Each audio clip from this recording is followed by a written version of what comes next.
Hello friends, आपका SP study eighty channel में स्वागत है। आप सब लोग कैसे हैं? उम्मीद करते हैं आप सब लोग बहुत अच्छे होंगे और मन लगाकर आप अपनी पढ़ाई को कर रहे होंगे।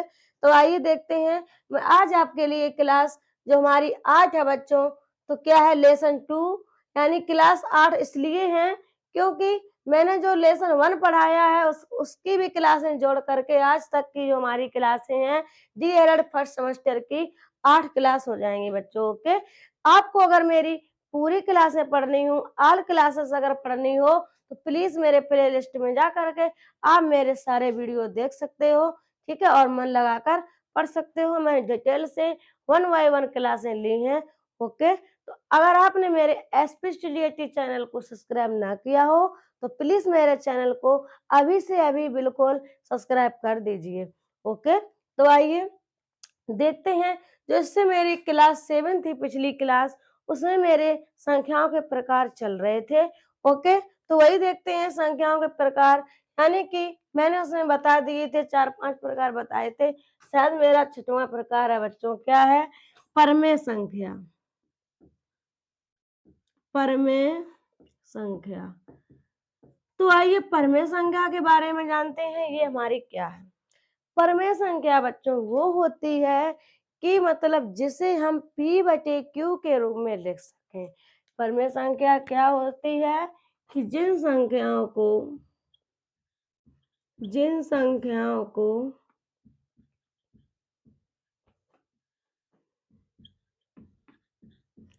p बटे q के रूप में लिखा जा सके। ओके बच्चों, तो इसमें मैंने क्या कह रखा है, और इसमें एक यानी कि हमारा जो मायने रखता है कि q इक्वल टू नॉट 0, ये 0 है, ओ नहीं है, शून्य है। यानी कि इसमें एक शर्त होती है कि q का मान हमारा 0 नहीं हो सकता है, और कुछ भी हो बस 0 ना हो, तो वो हमारी संख्या क्या होगी? परमेय संख्या होगी बच्चों।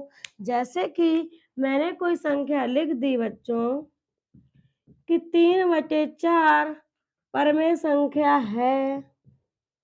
परमेय, रुक जाओ, सॉरी, परमेय संख्या है। तो आप लोग ही बताइए 3/4 परमेय संख्या है? तो है, बिल्कुल है।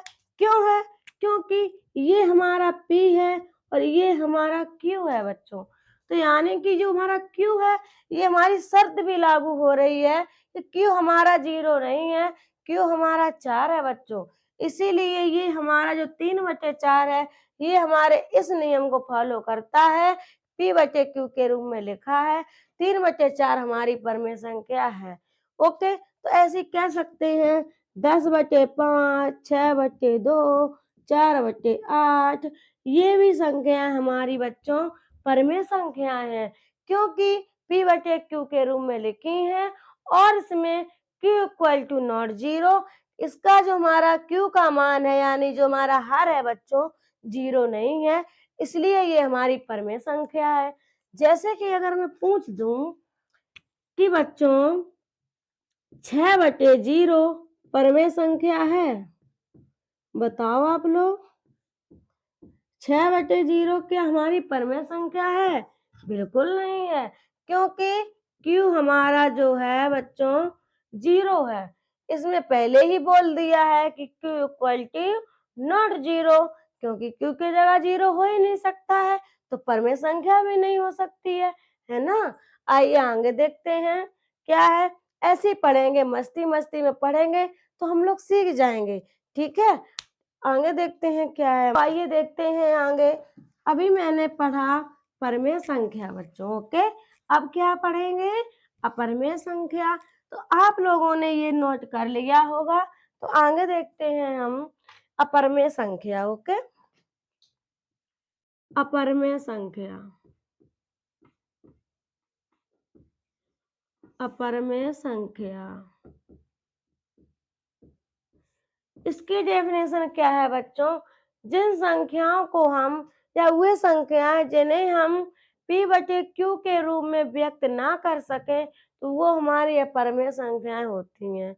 यानी कि वे संख्याएं बच्चों जिन्हें हम P बटे Q के रूप में व्यक्त ना कर सकें बच्चों, तो वे संख्याएं हमारी अपरिमेय संख्याएं होती हैं। ओके, तो आइए देखते हैं, जैसे कि एग्जाम्पल में मैंने बताया, जैसे √3 हुआ, √5 हुआ, √3/√2 हुआ, √5.2 हुआ, यानी कि ये हमारी परिमेय संख्या नहीं है ना। जब ये नहीं है तो हमारी क्या होंगी? अपरिमेय संख्या होंगी। यानी कि इसे मैंने P/Q के रूप में व्यक्त नहीं कर सकते हैं, इसीलिए ये हमारी अपरिमेय संख्या है बच्चों। ठीक है, आइए देखते हैं बच्चों।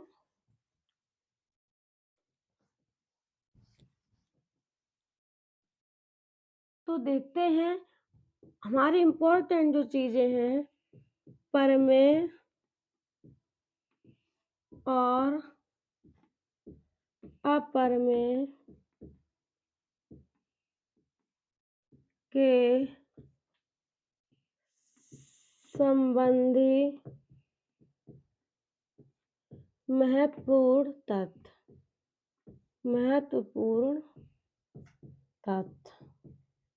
ओके, तो इसके जो परिमेय और अपरिमेय के हमारे जो महत्वपूर्ण संबंधी तथ्य हैं, आइए देखते हैं। हमारा जो पहला है, बहुत ही इम्पोर्टेंट है, ये 2-3 तथ्य हमारे बच्चों, बहुत ही ध्यानपूर्वक समझना। क्या है? अपरिमेय संख्या, पहला तथ्य हमारा है बच्चों कि अपरिमेय संख्या कभी भी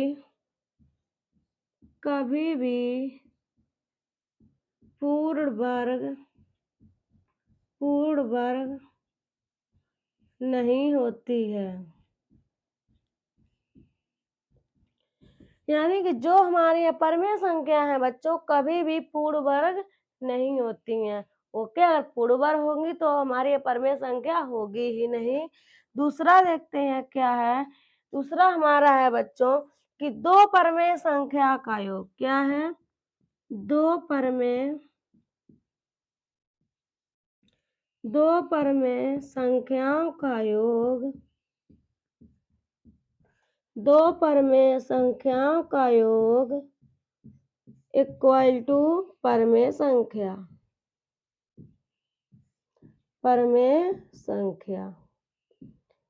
यानी कि दो परिमेय संख्याओं का योग हमारा परिमेय संख्या होता है। आइए देखते हैं, इसे मैं आपको सॉल्व करके यानी कि प्रूव करके दिखाते हैं कि दो परिमेय संख्याओं का योग परिमेय संख्या कैसे होता है। तो यानी कि मैंने बताया परिमेय संख्या तो वही होती हैं जो P/Q के रूप में लिखी होती हैं। यहाँ पर दो परिमेय संख्याओं के बारे में बात की गई है बच्चों। तो यानी कि एक हम मान लें कि 2/4 और दो पूछी गई हैं, इनका योग तो +3/4 जैसे मैंने ले ली। 1 और 2 हमारी परिमेय संख्या हो गई, इनका योग पूछा है। क्या पूछा है? योग। जब इसे जोड़ोगे बच्चों तो 2 धन 3 कितना हो जाएगा? 5। जब हर हमारे समान होते हैं, ये तो आपने बचपन में भी पढ़ा होगा, तो हर हमारा वैसा का वैसा ही रहता है जब हर हमारा समान होता है।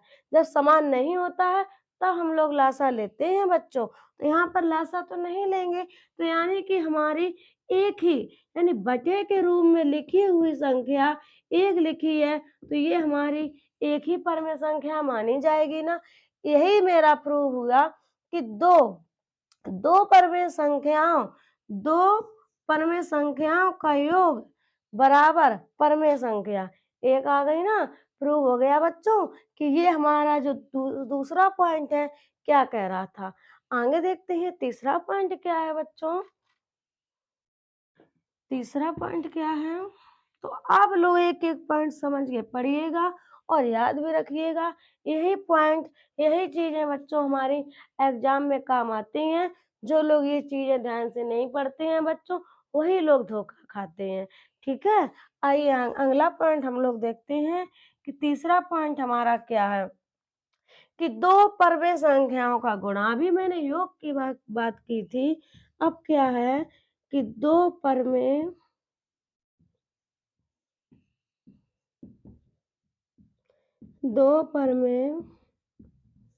संख्याओं का गुणा बच्चों। गुणा इक्वल टू क्या होता है? परमेय संख्या होता है बच्चों। आइए ये भी पॉइंट मैं आपको बिल्कुल डिटेल में बता दे रही हूँ। 2 परमेय संख्या, कोई भी आप आंखें मीच करके 2 परमेय संख्या ले लेंगे, जैसे कि मैंने ले लिया 6/2 गुणा 3/1, मैंने ले लिया ना। अब जब इसे हम सॉल्व करेंगे तो 6 तिया 18/2 एकम 2, ओके, तो कितना आ गया 18/2, यानी कि हमारी एक परमेय संख्या आ गई। जो इसने बोला है कि 2 परमेय संख्याओं का गुणा परमेय संख्या होती है। मैंने गुणा भी करा दिया, देखो बच्चों आ गया परमेय संख्या। इसमें मैंने योग कराया था तब भी आ गया था परमेय संख्या, ठीक है? तो आप लोगों को समझ में आ रहा होगा, उम्मीद तो यही करते हैं।